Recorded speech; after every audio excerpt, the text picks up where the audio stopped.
महाभारत में भीष्म पितामह महत्वपूर्ण पात्रों में से एक थे।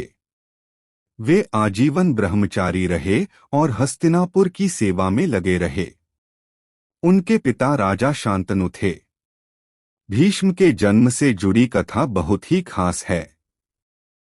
महाभारत के अनुसार राजा शांतनु को देव नदी गंगा से प्रेम हो गया था। राजा ने गंगा नदी से विवाह करने की इच्छा बताई।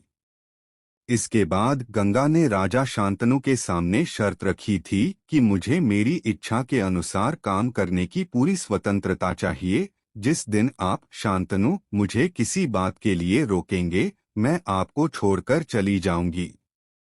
शांतनु ने गंगा की ये शर्त मान ली। इसके बाद दोनों ने विवाह कर लिया। गंगा ने नदी में बहा दी 6 संतान।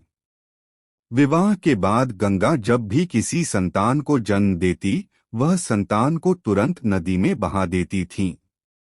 शांतनु उन्हें रोक नहीं पाते क्योंकि वे अपने वचन में बंधे हुए थे और गंगा को खोने से डरते थे। इसी तरह गंगा ने 6 संतानें नदी में बहा दीं। जब 7वीं संतान को भी गंगा नदी में बहाने जाने लगी तो शांतनु का सब्र टूट गया। उनसे रहा नहीं गया। उन्होंने गंगा को रोककर पूछा कि वो अपनी संतानों को इस तरह नदी में बहा क्यों देती है। गंगा ने शांतनु से कहा कि राजन, आज आपने संतान के लिए मेरी शर्त को तोड़ दिया है। अब ये संतान ही आपके पास रहेगी और मैं अपनी शर्त के अनुसार सब कुछ छोड़कर जा रही हूँ।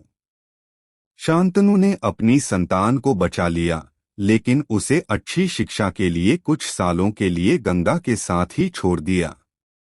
उस पुत्र का नाम देवव्रत रखा गया था। गंगा ने अपने पुत्र देवव्रत का पालन किया और कुछ वर्षों के बाद गंगा उसे लौटाने शांतनु के पास आई। देवव्रत अब एक महान योद्धा और धर्मज्ञ बन चुका था। पुत्र के लिए शांतनु ने गंगा जैसी देवी का त्याग स्वीकार किया। उसी पुत्र को शिक्षा के लिए कई साल अपने से दूर भी रखा।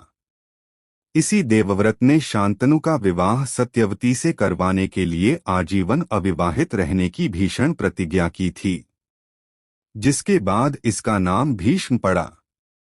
भीष्म ने अंतिम समय तक अपने पिता के वंश की रक्षा की थी।